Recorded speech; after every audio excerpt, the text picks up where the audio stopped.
Another interesting way to draw trend lines is through the fan principle, of course. Now, when prices violate an uptrend line, prices will decline lower, rebound to retest the uptrend line, only to find support lower at the lower or second trend line. There you go, second trend line is formed. Now, similarly, when prices violate the second trend line, then they will decline lower, rebound to retest the second trend line, only to find support lower at the third trend line.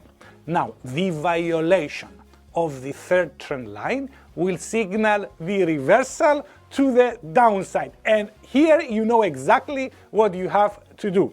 Similarly, when prices violate a downtrend line, they will rally higher, then return back to the downtrend line to retest it, only to rise and find resistance at the second downtrend line.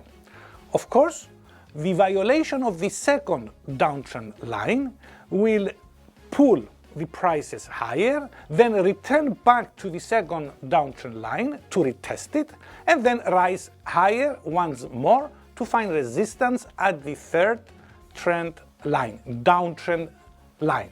Now, the violation of the third downtrend line will signal the reversal to the upside, and we know exactly what we have to do there. See you in a while. Hi guys, don't forget to subscribe and press the bell to keep up with new videos.